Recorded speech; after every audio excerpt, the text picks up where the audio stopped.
Hey there, welcome to our next video in the same series। इस video में हम लोग बात करेंगे कि मेंस के पेपर में आपके कितने सेक्शंस होते हैं, कितने नंबर के क्वेश्चंस आते हैं, कितने क्वेश्चंस होते हैं और किस तरीके से आप बहुत सारे मार्क्स गेन कर सकते हैं। बहुत सारी भ्रांतियाँ हैं, बहुत सारे मिथ हैं, बहुत सारे डाउट्स हैं लोगों के जो उनको नहीं समझ में आते। तो आज हम लोग कोशिश करते हैं कि इस वीडियो से शायद आपके सारे डाउट्स क्लियर हो जाएँ। अगर आपके डाउट्स फिर भी रह जाते हैं तो नीचे कमेंट बॉक्स में कमेंट डालिए और जितने भी क्वेश्चंस होंगे उन सब के ऊपर एक और वीडियो बना देंगे हम लोग, या फिर अगर कम क्वेश्चंस होंगे तो I would like to answer in the comment section only. जब हम लोग मेंस की बात करते हैं तो मेंस में 5 सेक्शंस होते हैं। जब हम पुरानी वीडियो में हम लोगों ने बात की थी पेपर 3 से लेके पेपर 7 में, पेपर 1 लैंग्वेज, पेपर 2 ऐसे, इन दोनों को अगर हम लोग छोड़ दें तो पेपर नंबर 3 से लेके पेपर नंबर 7 में 3 पार्ट थे, पार्ट 1, 2 और 3। और पेपर 1 और पेपर 2 में कोई पार्ट्स नहीं होते। तो जब हम लोग इस सेक्शंस की बात करते हैं, मार्क्स की जब हम लोग बात करते हैं तो हमें ये समझना होगा कि कौन से पार्ट में कौन सा सब्जेक्ट है या फिर किस पेपर में कितने पार्ट हैं। तो दोबारा क्लियर करते हैं चीज़ों को लेके। पेपर 1 और पेपर 2 में कोई पार्ट नहीं होते। पेपर 3 से लेके पेपर 7 में हमारे पास 3 पार्ट हैं, पार्ट 1, 2 और पार्ट 3। तो सेक्शन अभी पूरे पेपर में हमारे पास क्या है, एक आंसर शीट होती है। देखो ये आंसर शीट होती है। इस आंसर शीट के साथ चीज़ें कैसे काम करती हैं, इसमें क्वेश्चन भी लिखा होगा और नीचे आंसर के लिए आपके पास स्पेस दिया गया होगा। तो आपको जितना भी जो भी नंबर ऑफ़ वर्ड जैसे स्पेसिफाइड है, हम सेक्शन 1 में बात करें तो सेक्शन 1 के 30 वर्ड्स के क्वेश्चंस आपको लिखने होते हैं। सेक्शन 2 में आपके 60 वर्ड्स लिखने होते हैं। सेक्शन 3 में 80 words, section 4 is about 125 words और सेक्शन 5 इज़ अबाउट 175 वर्ड्स। इन वर्ड्स के हिसाब से हर क्वेश्चन के नीचे आपके स्पेस दिया होगा, तो उस स्पेस में ही आपको लिखना है। इस स्पेस से बाहर आप नहीं जा सकते, इससे और अधिक आप स्पेस नहीं ले सकते, इसके अंदर ही लिखना है। अभी कुछ चीज़ें ध्यान देने जैसी होती हैं। अगर आपकी बहुत छोटी हैंड राइटिंग है, लाइक किसी को माइक्रोस्कोप लेके या मैग्नीफाइंग ग्लास लेके पढ़ना पड़े उसको, तो वो स्ट्रेस देगा एग्जामिनर को, तो आपके मार्क्स काट लेगा। वो इतना ध्यान नहीं देगा, वो बहुत कोशिश करेगा पढ़ने की, लेकिन आप कुछ समझ ही नहीं आ रहा तो वो परेशानी आपको रहेगी, उसकी नंबर कट जाएंगे। तो अच्छा होगा कि हम मॉडरेट टाइप की हैंड राइटिंग लिखें, ना बहुत बड़ा पता चले इतनी लंबी लाइन में हमने 3 या 4 शब्द ही लिखे हैं, ना इतना छोटा कि हमने सारे के 30 शब्द हम लोगों ने 2 लाइन में ही फिनिश कर दिए हैं, वैसा भी नहीं लिखेंगे। इतना लिखो कि वो समझ में आए, सामने वाला पढ़ने वाला पढ़ सके उसको। हाँ, कुछ लोगों के सवाल होते हैं हैंड राइटिंग कितनी मैटर करती है। हैंड राइटिंग उतनी ही मैटर करती है जितनी वो आपके लिए मैटर करती है। अगर आप किसी की आंसर शीट अगर लेके पढ़ना शुरू करें तो हैंड राइटिंग अगर अच्छी होगी तो आपको एक फील गुड फैक्टर आता है, हाँ मज़ा आ रहा है, पढ़ लेते हैं थोड़ा सा और। हैंड राइटिंग बुरी है तो बहुत एफ़र्ट लगाने का किसी का मन करता नहीं है। जितना ज़रूरी है उतना एफ़र्ट लगाते हैं और एफ़र्ट एक टाइम के बाद छोड़ देते हैं चीज़ों को, तो हो सकता है आपको उसका खामियाजा भुगतना पड़े। तो अपनी हैंड राइटिंग उतनी सुंदर रखो कि सामने वाला उसको अच्छे से पढ़ सके। अगर अब बहुत ज़्यादा मेहनत आप कर नहीं पाएंगे उसके ऊपर, तो कुछ चीज़ें कैसी होती हैं ना, एक अप्रोप्रिएट एज और एक अप्रोप्रिएट टाइम होता है चीज़ों को लेके। अगर आपके पास इतना वक्त है कि आप उसके ऊपर बहुत मेहनत कर सकते हैं तो कर लीजिए। अगर बहुत टाइम नहीं है तो उसको मॉडरेट करके रख लीजिए। जो फ़ॉन्ट साइज़ है आपका, जो शब्द का जो साइज़ है वो बहुत बड़ा भी ना हो और बहुत छोटा भी ना हो। बहुत बड़ा हुआ तो बहुत स्पेस लेगा, बहुत छोटा हुआ तो वो पढ़ने में दिक्कत आएगी। तो 5 सेक्शन हमारे पास। सेक्शन 1 में आपका आता है 30 वर्ड्स के क्वेश्चन जो 2 नंबर के होंगे। इसमें 22 कंपलसरी क्वेश्चंस होते हैं और ये कंपलसरी का मतलब यहाँ कोई ऑप्शन या चॉइस आपके पास नहीं है, है ना। आप समझिए, आप जो सेक्शन 1, 2 और 3 है, इन तीनों सेक्शन में आपके पास कोई ऑप्शन चॉइस नहीं है। जितने भी क्वेश्चन हैं सारे कंपलसरी हैं, सारे के सारे क्वेश्चन आपको करने हैं। और बहुत मज़े की बात यह है कि मेंस में कोई नेगेटिव मार्किंग नहीं होती, तो कुछ आए ना आए लिख दो, है ना। लेकिन लिख दो का मतलब कोई मूवी की स्टोरी नहीं लिखेंगे उसमें, वहाँ आपका इंप्रेशन ख़राब हो सकता है। तो आपको जितना समझ में आता है, जितना आप उन्हें उसके बारे में कभी पढ़ा होगा, कभी सुना होगा, तो at least right something about it. ये ऐसा नहीं है कि पूछा उन्होंने महानदी के बारे में, आप गंगा नदी के बारे में लिखना शुरू कर दिया या फिर मैं भी हिमालयाज़ के बारे में लिखना शुरू कर दिया। उतना ब्लफ नहीं चलेगा, है ना। ब्लफ तो थोड़ा भी नहीं चलेगा। हम वो देखेंगे रेलेवेंट इन्फॉर्मेशन कितनी है। अब रेलेवेंट में भी मोस्ट रेलेवेंट क्या है ना। जब मैं अगर थोड़ी देर के लिए कोई आपके बारे में पूछे कि आप अपने बारे में बताइए, तो आप अपने बारे में बताइए, ना कि पेरेंट्स के बारे में, आपके शहर के बारे में, अपने बहन भाई के बारे में या किसी और अपने स्पाउस के बारे में, किसी और के बारे में आपको नहीं बात की, आपको अपने बारे में बात करनी है। तो सेम वैसे ही मेंस का आंसर क्या है, ये बहुत एकदम it should be like to the point. To the point का मतलब है जो पूछा गया है उतना ही लिखें, जितने शब्द में बोला है उतने शब्दों में लिखें। अधिक शब्दों में जाएंगे, शब्द सीमा को अगर आप लांग लेंगे, वर्ड लिमिट को, if you cross the word limit it may harm you, है ना। हार्म का मतलब है कि वहाँ आपको नंबर आपके कट जाएंगे उन सब चीज़ों को लेके, है ना। आपको उतने नंबर शायद नहीं मिलेंगे।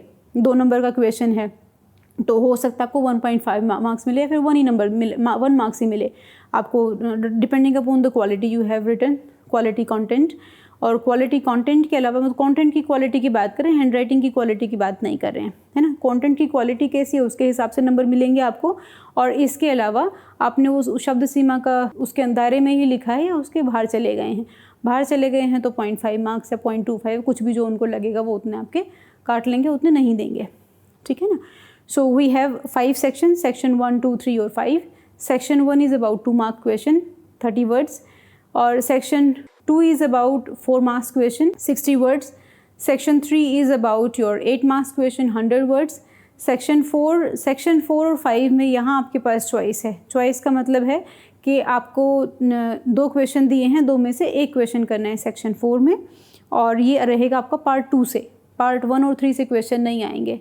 तो इस बात का मतलब क्या है, इसको समझिए आप। इसका मतलब ये है कि आप पार्ट 1 और पार्ट 3 का जो भी सिलेबस है उसमें आपको 125 वर्ड्स का आंसर तैयार नहीं करना। पार्ट 1 और 3 का आप सिर्फ 175 वर्ड्स का आंसर तैयार करेंगे। जब हम लोग पार्ट 2 की बात करते हैं तो पार्ट 2 आता है सेक्शन 4 में, और सेक्शन 5 में पार्ट 2 नहीं आता। सेक्शन 5 में पार्ट 2 नहीं आता, इसका मतलब क्या है, इसका मतलब है कि सेक्शन 2 से पेपर नंबर 3 से लेकर पेपर 5 तक सेक्शन 2 में पार्ट 2 का सेक्शन 5 का कोई क्वेश्चन नहीं आएगा। मतलब आपको सिर्फ 125 आखिरी लिमिट है, 175 का लंबा आंसर आपको तैयार नहीं करना। ये एक रिलीफ हो सकता है आपके लिए।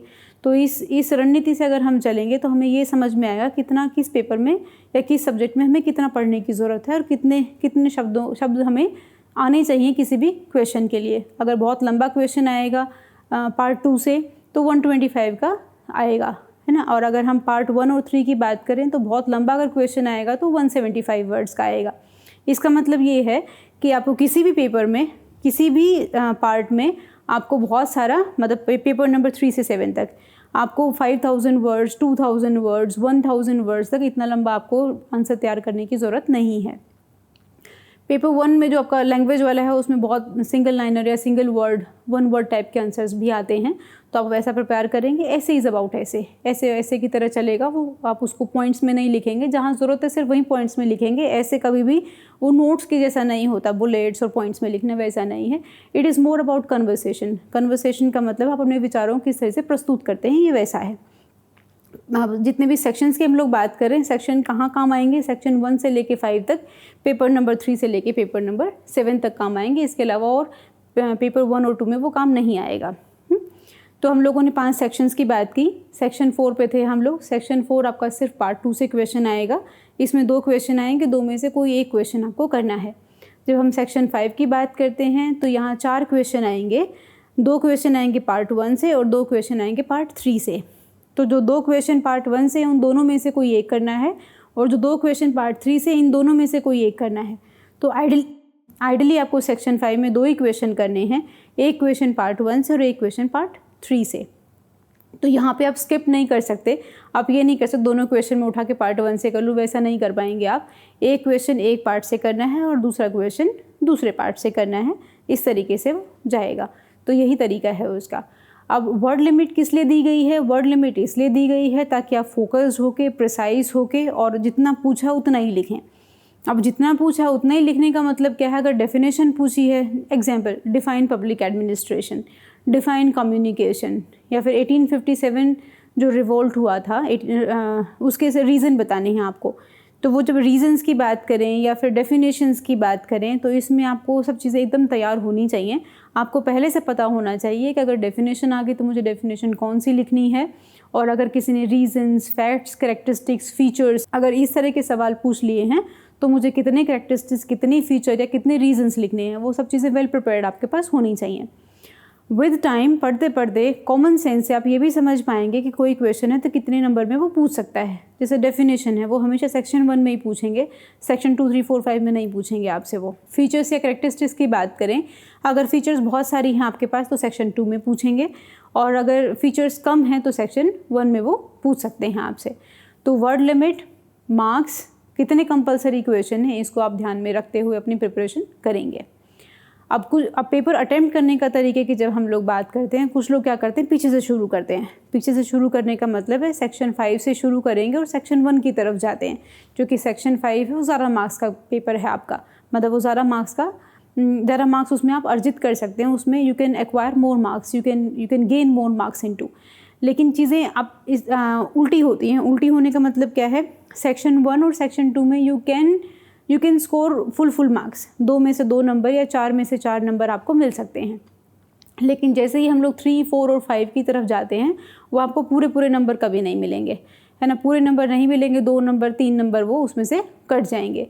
जैसे अगर हम बात करें, अगर आपका क्वेश्चन है 8 नंबर का, 10 नंबर का या आपका 15 नंबर का क्वेश्चन है, तो उसके 8 में से वो मैक्सिमम 6 नंबर देगा, है ना। 10 नंबर का है तो मैक्सिमम आपको 8 या 7 नंबर देंगे। 15 का है तो मैक्सिमम 12 या 13 नंबर देंगे आपको।